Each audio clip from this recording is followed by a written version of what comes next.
ఇక్కడ ఆల్మోస్ట్ అందరూ అడ్వకేట్సే ఉన్నారు. దిలీప్ గారు ఉన్నారు, అండ్ యశస్విని గారు ఉన్నారు, రామకృష్ణ ప్రసాద్ గారు ఉన్నారు, అండ్ శ్రీనివాసరావు గారు ఉన్నారు. మాడభూషి శ్రీధర్ గారు మనతో జాయిన్ అయ్యారు. In fact it's not a debate. Madabhushi Sridhar గారితో ఇంచుమించు నా ముఖాముఖి లాంటిదే. కాకపోతే ఉన్నవాళ్ళు కూడా అడ్వకేట్సే కాబట్టి with the permission of Sridhar గారు ఎప్పుడన్నా ఇంటరాక్ట్ అవ్వాలనుకుంటే అవ్వచ్చు, అదర్వైజ్ లేదు. ఇక్కడ నేను శ్రీధర్ గారిని అడిగింది దీని మీద ఒక హాఫ్ అన్ అవర్ నాకు టైం కావాలని అడిగాను. He accepted my request. Thank you Sridhar గారు, థ్యాంక్ యూ వెరీ మచ్. నమస్కారం అండి, welcome. Yeah, thank you. Sridhar గారు, ఈ సుప్రీంకోర్టు ఇవాళ ఇచ్చిన జడ్జిమెంట్ ఏదైతే ఉందో ఆంధ్రప్రదేశ్కి సంబంధించిన state election commissioner Ramesh Kumar కేసులో మీరు రాజ్యాంగంతోనే ఆటలా అని ప్రశ్నించడం కానీ, మీ మీ దురుద్దేశాలు మాకు అర్థమయ్యాయి, you are not an innocent ఈ ఆర్డినెన్స్ తీసుకురావడంలో అనేది కామెంట్ కానీ, లేదు రాజ్యాంగబద్ధమైన సంస్థలతో మీరు ప్లే చేస్తున్నారు, ఆటలాడుతున్నారు, మంచిది కాదు, మార్చుకోండి అని చెప్పడం కానీ, ఈ మొత్తం వ్యవహారాన్ని ఎలా చూడొచ్చు? ఇప్పుడు సుప్రీంకోర్టు కొన్ని చేసిన వ్యాఖ్యానాలని మనం జడ్జిమెంట్ లాగా పరిగణించడానికి వీల్లేదండి. ఓకే, సుప్రీంకోర్టు వాదనలు వింటున్నప్పుడు మీరు ఒక తరఫున ఏ తరఫున మాట్లాడుతున్నప్పుడు ఏకి వ్యతిరేకమైన ప్రశ్నలు వేస్తుంది, బి తరఫున ఎవరైనా మాట్లాడుతున్నప్పుడు బికి వ్యతిరేకమైన ప్రశ్నలు వేస్తుంది. ఎందుకు వేస్తుందంటే అందులోంచి సమాచారాన్ని, లా పాయింట్స్ ని రాబట్టడానికి చేస్తుందట. కానీ వాటిని జడ్జిమెంట్స్ అని అనుకోవడానికి వీల్లేదండి. జడ్జిమెంట్ అంటే ఏమిటంటే మొత్తం ఇరుపక్షాలను విన్న తర్వాత చివరికి వాళ్ళు ఒక తీర్పు ప్రొనౌన్స్ చేస్తారు. చూడండి, జడ్జిమెంట్ ప్రొనౌన్స్ చేస్తారు, అది మాత్రమే తీర్పు అండి. ఈ మధ్యలో వ్యాఖ్యానాలకు మనం వ్యాఖ్యానాలు చేస్తూ ఉంటే అది దానికి ఒక అంతు అంటూ ఉండదు కనుక మనం వాటి జోలికి పోకూడదండి. కాకపోతే వాళ్ళు జడ్జిమెంట్ అంతా చదివారు, ఒక అభిప్రాయంలో ఉన్నారు అని మనకు కొంత అనిపించే అవకాశం ఉంది. కానీ అభిప్రాయం చివరిదాకా కొనసాగుతుందా లేదా అంటే మనం చెప్పలేమండి. కాబట్టి ఈ వ్యాఖ్యానాల మీద పెట్టొద్దు. అది కాక ఇది జడ్జిమెంట్ కాదు. నెంబర్ 1 మనం తెలుసుకోవాల్సింది ఏంటంటే వారు నోటీస్ ఇచ్చారు, ఎదుటి పక్షం వాళ్ళ వాదనలు వినడానికి, వాళ్ళ ప్రిపరేషన్, వాళ్ళ నోటు, వాళ్ళ రెస్పాన్స్ ని వినడానికి వాళ్ళు అవకాశం ఇచ్చారు. ఇందులో తెలుసుకోవాల్సింది ఏంటంటే అసలు స్టే ఇవ్వాలని వీళ్ళంతా ప్రయత్నం చేస్తున్నారు, కానీ స్టే వారు ఇవ్వలేదు. అంటే ఈ జడ్జిమెంట్, ఈ ఆంధ్రప్రదేశ్ హైకోర్టు ఇచ్చిన జడ్జిమెంట్ ని అమలు చేయాల్సిన బాధ్యత కొనసాగుతూ ఉంటుంది, అది స్టే ఇచ్చే వరకు అనేది ఇప్పుడు మనకు కనపడుతున్న సత్యం. అయితే వీళ్ళు అమలు చేస్తారా చేయరా ఆ విషయాలు వేరే విషయాలు, అది పరిపాలనకు సంబంధించిన విషయం. కాకపోతే జడ్జిమెంట్ అనేది ఏమి రాలేదు. ఇవాటికి ఆంధ్రప్రదేశ్ హైకోర్టు జడ్జిమెంటే ప్రివేల్ అవుతుంది. ఇక్కడ శ్రీధర్ గారు, 2 అంశాలు ఏంటంటే, హైకోర్టు ఇచ్చిన జడ్జిమెంట్లో చాలా క్లియర్గా రమేష్ కుమార్ని ఈసీగా రీఇన్స్టేట్ చేయండి అని చాలా క్లియర్గా ఉన్నప్పటికీ కూడా దాన్ని అమలు చేయకుండా రాష్ట్ర ప్రభుత్వం సుప్రీంకోర్టుకి వెళ్ళింది స్టే కావాలంటూ.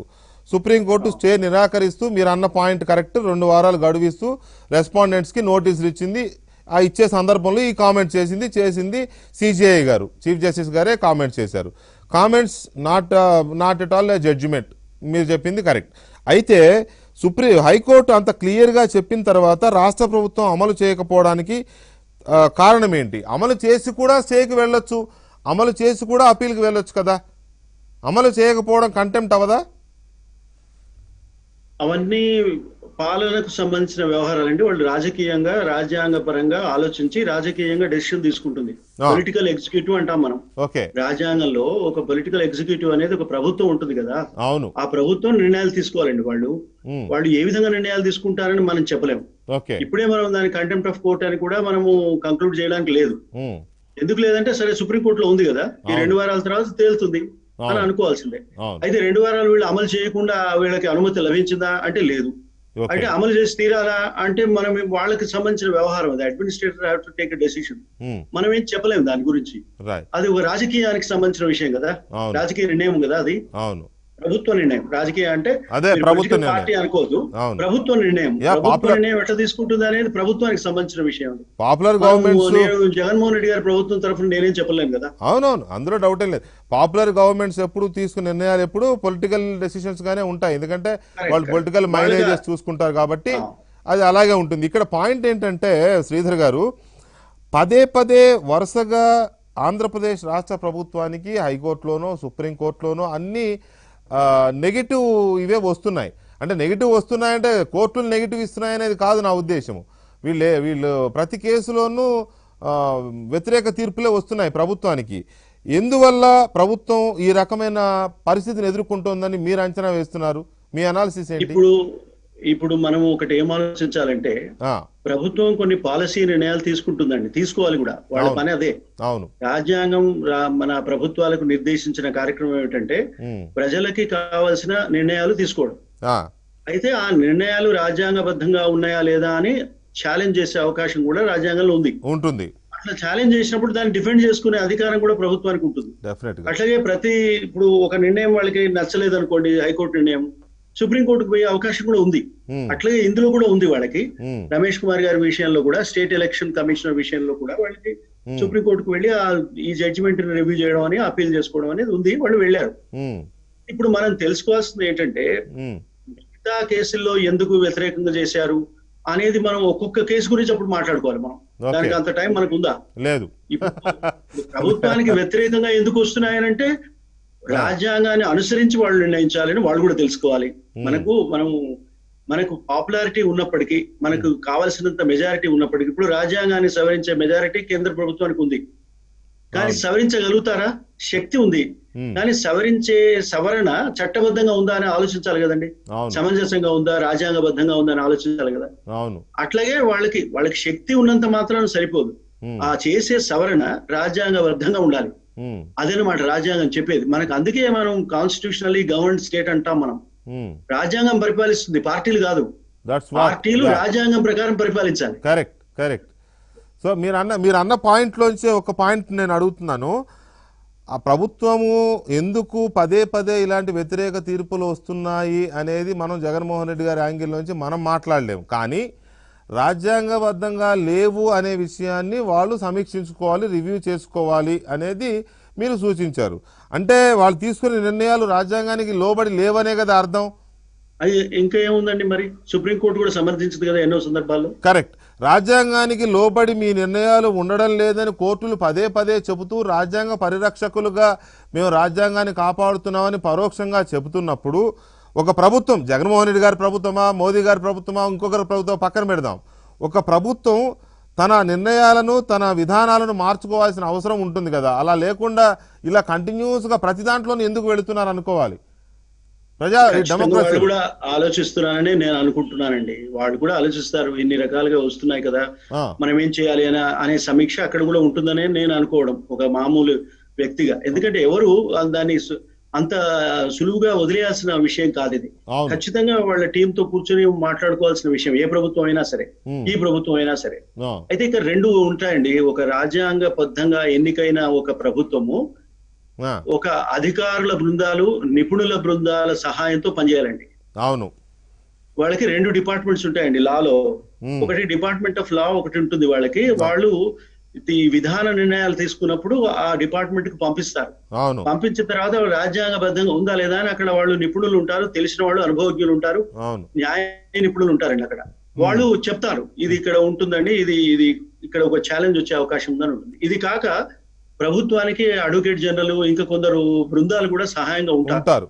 వాళ్ళ ఒపీనియన్ కూడా తీసుకోవచ్చు. ఇదేమండి ఇట్లా మేము చేయాలనుకుంటున్నాం, కోర్టులో ఉంటుందా లేదా అని వాళ్ళు అడగాలి. అడుగుతారనే అనుకుంటున్నారు, అడిగారనే ఊహిస్తున్నాను. అడిగిన తర్వాత వాళ్ళు ఏమైనా సలహా ఇస్తే పాటిస్తున్నారని కూడా నేను అనుకుంటున్నా. అట్లా పాటించిన తర్వాత వాళ్ళ అంచనా ప్రకారం రాజ్యాంగబద్ధంగా ఉందని వాళ్ళు ఒక అంతర్గతంగా వాళ్ళు నిర్ణయించుకున్న తర్వాతనే ఎవరైనా శాసనాలు చేస్తారండి. చేసిన తర్వాత మళ్ళీ దాంట్లో కొన్ని లోపాలు ఉన్నాయని వెతుకునే అవకాశం, అధికారం, స్వాతంత్రం అందరికి ఉంది, పౌరులకు కూడా ఉంది. అందుకే పబ్లిక్ ఇంట్రెస్ట్ లిటిగేషన్స్ పడుతూ ఉంటాయి, పాలసీలను సవాల్ కూడా చేస్తూ ఉంటారు అబాధితులైన వాళ్ళు. ఇప్పుడు మీరు ఇందులో కూడా చూడండి, రమేష్ కుమార్ తో పాటు ఎంతో మంది వేరే వాళ్ళు కూడా వేశారు కదా. 15 మంది వేశారు.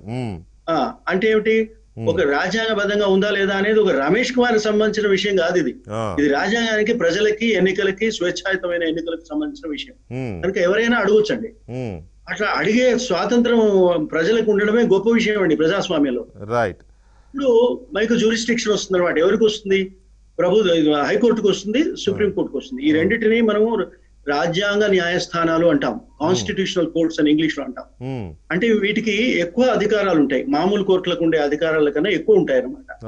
అంటే ఎవరు అడిగినా, ఇది బాధితుడే కాకుండా ఎవరు వచ్చి అడిగినా ఈ రాజ్యాంగబద్ధతను పరిశీలించి పరీక్షించి సమీక్షించడానికి తగిన ఆదేశాలు జారీ చేయడానికి ఒక న్యాయ సమీక్షాధికారం అనేది ఇచ్చింది రాజ్యాంగం. ఇది మౌలిక స్వరూపం అండి, రాజ్యాంగం యొక్క మౌలిక స్వరూపం. దీన్ని పీకేయడానికి వీలేదు. దీన్ని పీకేసే చట్టం చేసేస్తే ఆ చట్టాన్ని కొట్టేస్తుంది కోర్టు. అవును.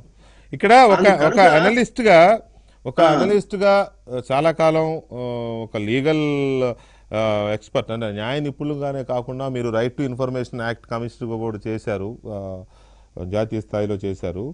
సో మీకు చాలా వీటి మీద అవగాహన ఉంటుంది. ఈ ఆల్ ఇండియా సర్వీసెస్ వీళ్ళ యొక్క రూల్స్ అండ్ రెగ్యులేషన్స్, వాళ్ళ నియమ నిబంధనలు, సర్వీస్ రూల్స్ ఇవన్నీ మీకు అవగాహన ఉంటుంది. మీరు అన్న దాంట్లోనే నేను ఒక పాయింట్ తీసుకుంటున్నాను. ఆఫీసర్స్ అండ్ ఎక్స్పర్ట్స్ వీళ్ళ మీద ప్రభుత్వం యొక్క నిర్ణయాలు వీళ్ళ దగ్గర స్క్రూటినీ అయిన తర్వాత విధానపరమైన నిర్ణయంగా మారుతుంది. అది ఇక్కడ జరుగుతున్నది ఇప్పుడు 65, 95, 135 పక్కన పెడదాం. వీటన్నింటిలోనూ డెఫినెట్గా టాప్ ఐఏఎస్ ఆఫీసర్స్ సెక్రటరీ లెవెల్లో కానీ, చీఫ్ సెక్రటరీ లెవెల్లో కానీ, ప్రిన్సిపల్ సెక్రటరీస్ కానీ వాళ్ళ లెవెల్లోనో, లేకపోతే డీజీపీ గారో వీళ్ళో, లేకపోతే మీరు అన్నట్టు advocate general or legal secretary, government legal secretary, ఇలాంటి వాళ్ళు చాలామంది ఇన్వాల్వ్ అవుతారు. అంటే సమ్ టైమ్స్ పొలిటికల్ బాసుల మాటలకి తలలూపడం వల్ల కూడా ఇలాంటి ప్రమాదాలు వచ్చే అవకాశం ఉంది. మెజారిటీ ఇండియాలో అదే జరుగుతుంది, మనం చాలా చూసాం ఇలాంటివి. ఇది వరుసగా జరుగుతోంది అని అంటే వీళ్ళు తలలూపుతున్నారా, లేక వీళ్ళకు కూడా తెలియక అమాయకంగా సంతకాలు పెడుతున్నారా ఈ జీవోల మీద, వీటి మీద? అంటే వాళ్ళు సంతకాలు పెట్టడం ఏముండదండి, సంతకాలు పెట్టడం వల్ల ఏం జరగదు. పవర్ అంత real power west in executive government and legislature కదండి. కనుక వాళ్ళు ఎన్ని సంతకాలు చెప్పినా చివరికి వీళ్ళ దగ్గరికే వస్తుంది, వీళ్ళే నిర్ణయం తీసుకోవాలి కదా. అయితే ఒకటి ఏంటంటే సలహాలు ఇచ్చేవాళ్ళు ఇస్తున్న సలహాలు వింటున్నారా అనేది మనకు తెలిసిన విషయం కాదు. అది మనకి రాజ్యాంగంలో చట్టాలు అది ఉండదు, అది డైనమిక్స్ కదా, డైనమిక్స్ ఆఫ్ పొలిటికల్ గవర్నెన్స్. అది దాని మీ రిపోర్టర్లు వాళ్ళు తెలుసుకుని మాట్లాడాలి. వాళ్ళు సలహా ఇచ్చిన వీడు వినలేదు అనేది ఇన్వెస్టిగేట్ చేయాల్సిన మాట. దానికి నేను చెప్పేది ఏముండదు. కాకపోతే ఒకటి గుర్తుపెట్టుకోవాల్సింది ఏంటంటే చట్టం చేసిన తర్వాత, ఆర్డినెన్స్ చట్టము జీవోలు చేసిన తర్వాత కోర్టుకు వెళ్ళినప్పుడు ఆ కోర్టులో డిఫెండ్ చేసుకోవడానికి వాళ్ళకు కూడా కష్టం అవుతుంది. ఒకవేళ రాజ్యాంగబద్ధమైన లేకపోతే లాయర్లను కూడా మనము బ్లేమ్ చేసడానికి ప్రయోజనం లేదండి, ఇక్కడ బ్లేమ్ చేసడానికి అవకాశం లేదు. కనుక మనము ఎవరో ఒకరిని బ్లేమ్ చేయడం మర్చిపోయి ఏమనుకోవాలంటే మనకు స్వేచ్ఛాయుతమైన ఎన్నికలు జరపడం అనేది రాజ్యాంగం నిర్దేశించిన మౌలికమైన ఒక బాధ్యత. ఆ బాధ్యత నిర్వహించడానికి స్వతంత్రమైన ఎన్నికల కమిషనర్ ఉండాలి అనేది మరొక అవసరం. ఆ స్వతంత్ర ఎన్నికల కమిషనర్ అని దేన్ని అంటారండి? ఒక ఎన్నికల కమిషనర్ గా ఒకరు నియమితులైన వాడిని 5 ఏళ్ల దాకా ముట్టుకోవడానికి వీల్లేదు అనే ఒక ఇమ్యూనిటీ ఇస్తేనే వాడికి ఇండిపెండెంట్ గా పనిచేస్తాడు. అయితే రేపు పొద్దున నా ఉద్యోగం పోతుంది అని అంటే నేను భయపడుకుంటూ ఉద్యోగం రక్షించుకోవాలా, రాజ్యాంగాన్ని రక్షించుకోవాలండి. కనుక అది అని ఏమంటారంటే ఇర్రిమూవబుల్ బై ఎగ్జిక్యూటివ్ అంటాడు. మీకు ఆంధ్రప్రదేశ్ హైకోర్టు వాడిన మాట ఏంటంటే the position of state election commission is irremovable by the executive. అంటే తొలగించడానికి, రాష్ట్ర ప్రభుత్వం తొలగించడానికి వీల్లేని రక్షణ కలిగిన స్వతంత్ర రాజ్యాంగ అధికార పీఠం అది. దాన్ని నువ్వు తొలగించడానికి నువ్వు అనేదా ఒక మార్గం అనుసరించి 5 ఏళ్ల టర్మ్ ని 3 ఏళ్ల టర్మ్ కి తగ్గించడం అనేది ఆ స్వతంత్రత యొక్క లక్షణాన్ని దెబ్బతీసే ఒక నియమము అని చెప్పాడు ఒకటి.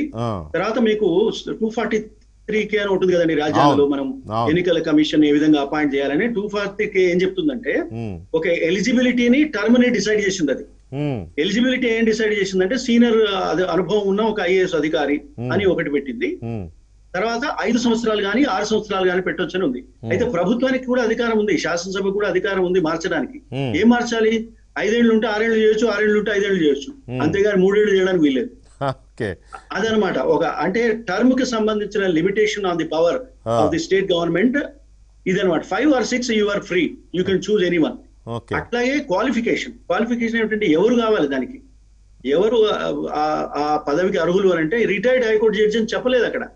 ఇప్పుడు రిటైర్డ్ హైకోర్టు జడ్జి ఎన్నికలను నిర్వహించే సమర్థత ఉంటుందా లేదా, ఆయనకి ఏమైనా అనుభవం ఉంటుందా అందులో? ఏదైతే ఐఏఎస్ ఆఫీసర్ గా ఉన్నవాడైతే, సీనియర్ అనుభవజ్ఞుడైన వాడైతే మొత్తం యంత్రాంగం మీద పట్టు ఉండి ఎన్నికలు నిర్వహించడానికి తగిన లక్షణాలు వారికి యోగ్యత ఉంటుంది. ఆల్రెడీ అడ్మినిస్ట్రేషన్ చూసి ఉంటాడు కాబట్టి. కరెక్ట్. సెంట్రల్ గవర్నమెంట్ లో కూడా సుప్రీంకోర్టు జడ్జిని పెట్టాలని లేదే, ఎన్నికల కమిషన్ లో లేదు అక్కడ. ఎన్నికల కమిషన్, కేంద్ర ఎన్నికల కమిషన్ లో ఉన్న సమానమైన అధికారాలు, సమానమైన అర్హతలు, యోగ్యతలు వారికి ఉన్న బాధ్యతలు యథాతథంగా రాష్ట్ర ఎన్నికల కమిషన్ కూడా వర్తిస్తుందండి. రైట్. నేను ఇందాక పొలిటికల్ బాసులకి ఈ all India services senior officials కానీ సెక్రటరీస్ కానీ తలలూపుతున్నారా అనే డౌట్ మీ దగ్గర ఎందుకు ఎక్స్ప్రెస్ చేశానంటే మీరు కూడా చెప్పారు ఎంత చేసినా కూడా మన డెమోక్రసీలో సూపర్ పవర్ వచ్చేసరికి మళ్ళీ అక్కడికే వస్తుంది కదా, లెజిస్లేచర్ దగ్గరికే, వాళ్ళు చెప్పిందే వీళ్ళు చేయాల్సి ఉంటుంది కదా అన్నారు. రైట్, దట్ ఈస్ 100% కరెక్ట్ మీరు అన్న మాట. కానీ వీళ్ళ తుది అధికారం వీళ్ళ దగ్గర ఉన్నప్పుడు వీళ్ళు చేయాలి కదా, మరి చేయాలి. ఎవరో తెలిసి తెలియక రాస్తాయండి ఒక ఎండార్స్మెంట్, దాన్ని మీరు పట్టుకుని వెళ్ళాడతారా? వెళ్ళాడరు కదా, వెళ్ళాడకూడదు. కానీ మొన్న చాలా కేసులు మీరు చూసి ఉంటారు. కానీ ఒక ఎగ్జాంపుల్, రీసెంట్ ఎగ్జాంపులే నేను మీ దృష్టికి తెస్తున్నాను శ్రీధర గారు.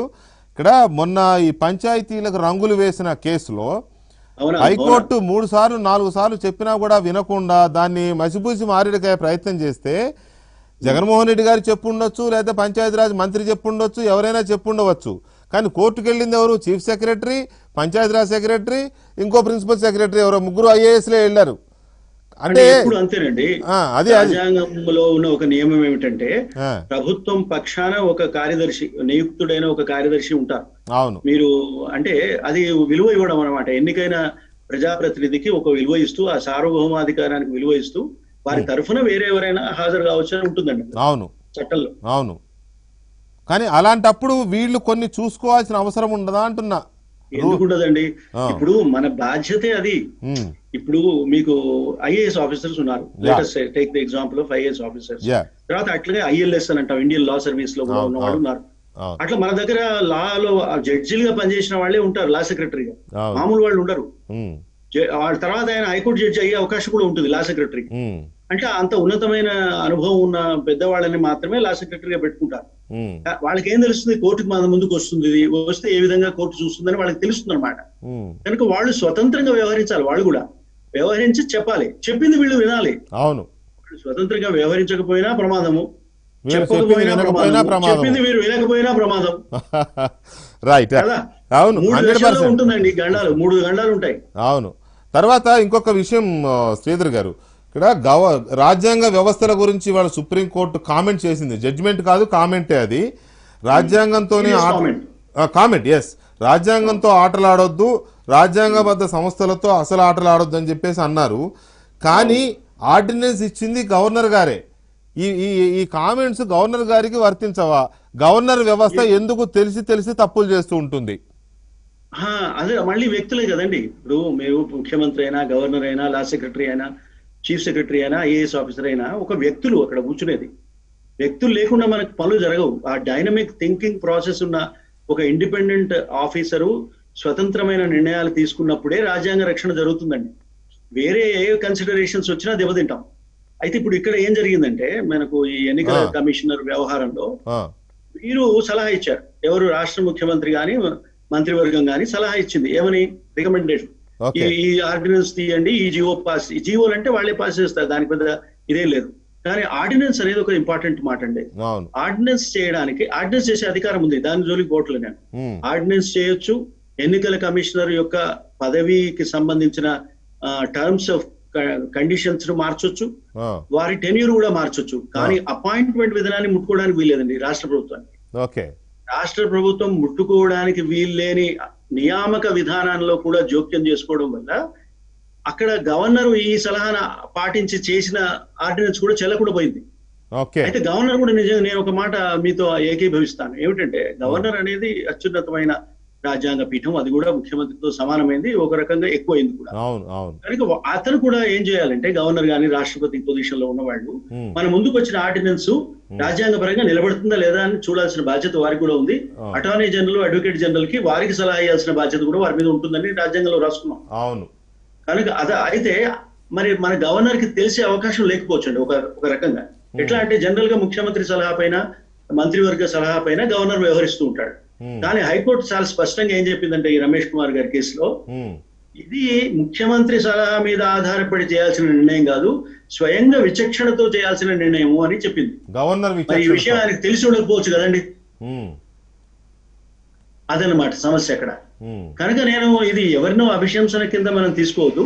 ఒక చట్టం చేసింది, చట్టానికి ఒక వివరణ ఇచ్చింది హైకోర్టు అని తీసుకోవాలండి. రైట్. తీసుకొని ఇక ముందు గవర్నర్ గారు కూడా జాగ్రత్తగా ఉండాలి. ఈ గవర్నరే కాదు, ఏ రాష్ట్రంలోని గవర్నర్ అయినా ముఖ్యమంత్రి సలహా పైన మంత్రిమండలి సలహా పైన కాదు నిర్ణయించాల్సింది. మీరు స్వయంగా ఈ వ్యక్తి స్వతంత్రంగా ఎన్నికలు నిర్వహించగలిగే స్తోమత కలిగిన వాడా కాదా, ధైర్యం కలిగిన వాడా కాదా అని నిర్ణయించి అపాయింట్ చేయాల్సిన విషయం అండి.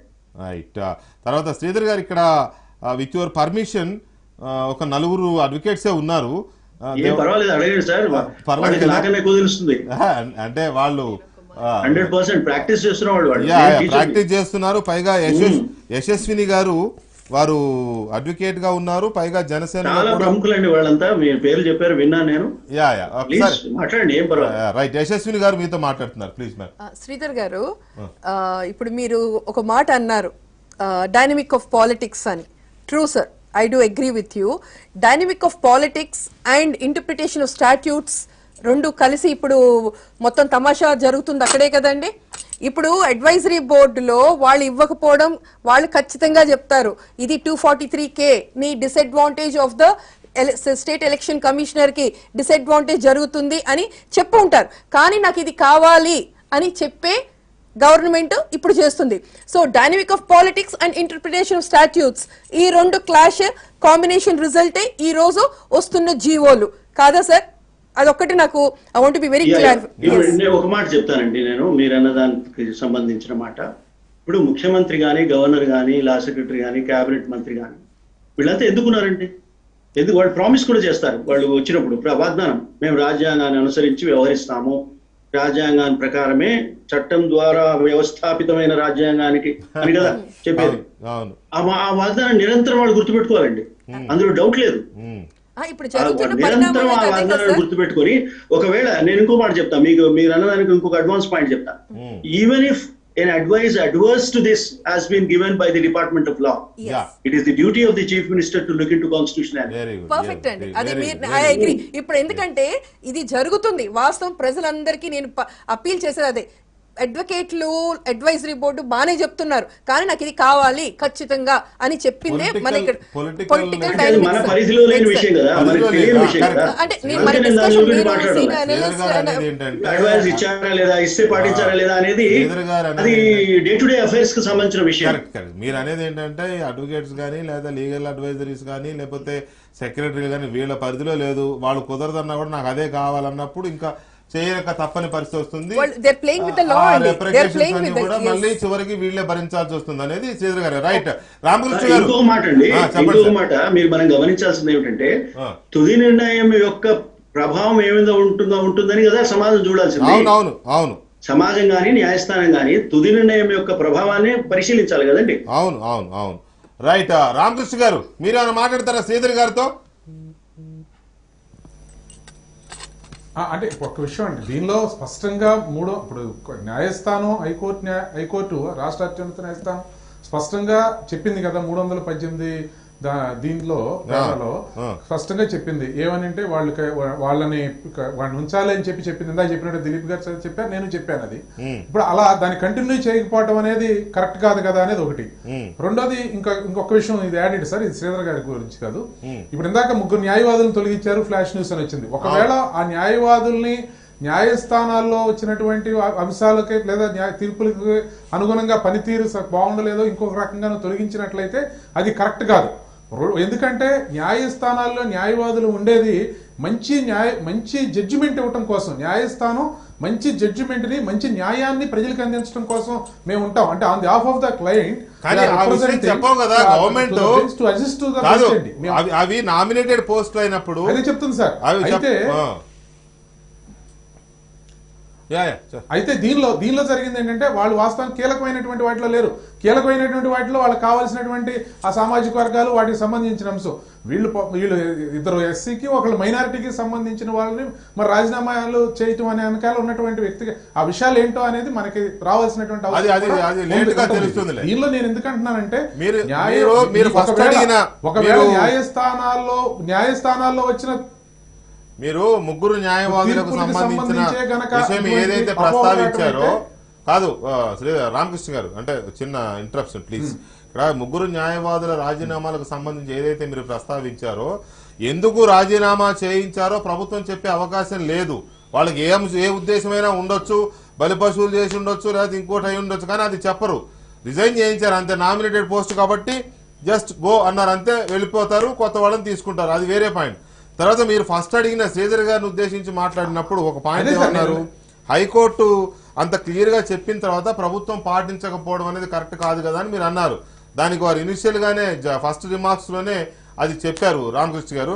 రైట్, గంగాధర్ గారు, what you want from Sridhar గారు? గంగాధర్ గారు ప్లీజ్.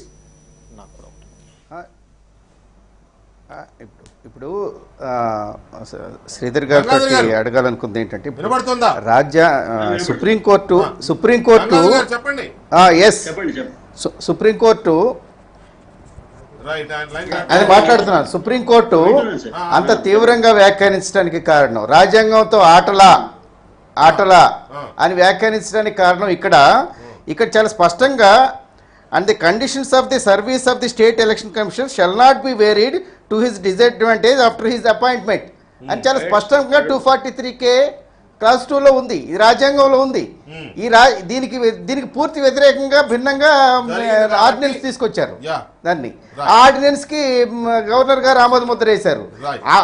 ఆమోద ముద్ర వేసేటప్పుడు ఆయన లీగల్ ఒపీనియన్ తీసుకున్నట్లేదు, ప్రభుత్వం కూడా లీగల్ ఒపీనియన్ సరిగా తీసుకున్నట్లేదు. అందుకనే ఇవాళ రాజ్యాంగానికి ఇంత గ్లేరింగ్ గా వ్యతిరేకంగా ఉంది కాబట్టి ఈ ఆర్డినెన్స్, ప్రభుత్వం వెళ్తున్నటువంటి తీరు బహుశా రాజ్యాంగంతో ఆటలాడుతున్నారా అని చెప్పి అంత తీవ్రంగా వ్యాఖ్యానించి ఉండొచ్చా సుప్రీంకోర్టు? ఒక మాట చెప్తానండి గంగాధర్ గారు, చెప్పండి. ఒక మాట చెప్తాను. ఇప్పుడు ఈ తీర్పు రాకముందు terms of conditions of service, tenure అవి రెండు కలిపి ఉన్నాయా, విడిగా ఉన్నాయా, అందులో ఇది పార్ట్ కూడా టెన్యూర్ తగ్గించడం కూడా ఉంటుందా అని డౌట్స్ ఉన్నాయని మనం అనుకుందాం. కొన్ని డౌట్ఫుల్ గా ఉన్నాయి, అందులో క్లారిటీ లేదని అనుకుందాం. కానీ తర్వాత వచ్చింది కదండి, జడ్జిమెంట్ ఇచ్చిన తర్వాత క్లారిటీ ఉంది కదా. ఇప్పుడు నేను అనుకుంటాను ఈ ఆస్పెక్ట్ మీద చాలా స్పష్టమైన తీర్పు ఇది. దీంట్లో అనుమానించడానికి కానీ మీరు దాన్ని ఇంకో రకంగా డౌట్ అంటే ఏమిటి, ఒక అన్వయం రెండు అర్థాలు ఇస్తున్నప్పుడు ఏ అర్థం తీసుకోవాలి అనేది కాన్ఫ్లిక్ట్ అండి లీగల్ గా. అటువంటి అవకాశం లేకుండా చాలా స్పష్టంగా తీర్పు ఇది. రాజ్యాంగంలో గవర్నర్ కి విచక్షణాధికారం ఉంది, ప్రెసిడెంట్ కి కూడా లేని విచక్షణాధికారం ఉంది, మంత్రివర్గ సలహా లేకుండానే స్టేట్ ఎలక్షన్ కమిషన్ నియమించాలి అని చాలా స్పష్టంగా చెప్పిన తర్వాత ఒక జనరల్ గా నేను ఒక మాట చెప్పదలుచుకున్నది ఏమిటంటే, సుప్రీంకోర్టులు కానీ హైకోర్టులు కానీ వాళ్ళు రాజ్యాంగాన్ని బట్టే జడ్జిమెంట్ ఇవ్వాలండి, తప్పదు వాళ్ళకి. ఎందుకంటే నాలాంటి వాడు కూడా చూస్తాడు కదా, చూసి వాడు పబ్లిక్ స్క్రూటినీ ఉంటుంది, అరే ఇది రాజ్యాంగం ప్రకారం లేదు ఈ పాయింట్ జడ్జిమెంట్ లో అని మేము కూడా అంటుంటాం ఎన్నో సందర్భాల్లో. కనుక బాధ్యత ఎక్కువ ఉంటుందండి వాళ్ళ మీద. కనుక వాళ్ళు రాజ్యాంగం ప్రకారం ఉందని చెప్పిన తర్వాత నిష్పక్షపాతమైన ఒక జడ్జి హైకోర్టు స్థాయి కోర్టు నుంచి వచ్చిన తీర్పును మనం కొంచెం దానికి విలువ ఇవ్వాలండి. చాలా ముఖ్యం. మనం విమర్శలు సహించాలి, వ్యతిరేక తీర్పును సహించాలి, ఒక్కోసారి మనకి ఇష్టం కాని తీర్పును కూడా అమలు చేయాల్సి వస్తుంది. ఇప్పుడు అదే కదా వచ్చింది, సహించే తత్వం కొరవడుతోంది, జ్యుడిషియరీ మీద కూడా అటాక్ వెళ్ళిపోతున్నారనే కదా కేసులు పెడుతోంది, స్వయంగా కోర్టే కేసులు పెడుతోంది నేపథ్యం చూస్తున్నాం మనం. ఎనీవే శ్రీధర్ గారు, ఇక్కడ బీజేపీకి సంబంధించిన అడ్వకేట్ కిలారి దిలీప్ గారు మీతో మాట్లాడుతున్నారు. ఒక సింగిల్ క్వశ్చన్, ఒక 10 seconds ప్లీజ్. శ్రీధర్ గారు నమస్కారం సార్. నమస్కారం అండి. ఇవాళ మంత్రులు కూడా పెద్దిరెడ్డి రామచంద్రారెడ్డి గారు కానీ లేకపోతే నాని కానీ ఇటువంటి వాళ్ళందరూ కూడా పాపం కోర్టు ఇచ్చే వాటికి కూడా విచక్షణ లేకుండా చాలా వర్స్ట్ లాంగ్వేజ్ గా మాట్లాడుతున్నారు. నేను మిమ్మల్ని రిక్వెస్ట్ చేసేది ఏంటంటే, ఇవాళ నిమ్మగడ్డ రమేష్ కుమార్ గారిది గత 2-3 నెలల నుంచి ఎన్నో ట్విస్ట్ టర్న్స్ లాట్ ఆఫ్ ఒక రోలర్ కోస్టర్ రైడ్ లాగా అది లీగల్గా తిరుగుతూ ఉంది. ఇవాళ సుప్రీంకోర్టు కూడా 2 సార్లు వెళ్ళి తిరిగి వచ్చే పరిస్థితిలో ఉంది.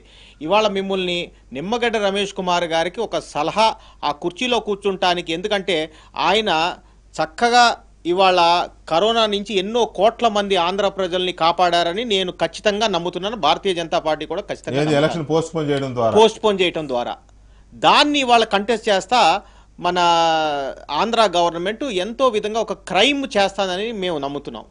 ఇవాళ ఆయన ఆ కుర్చీలో కూర్చుంటానికి ఆయనకి ఇచ్చే మీ అమూల్యమైన సలహా ఏంటి అని నా క్వశ్చన్.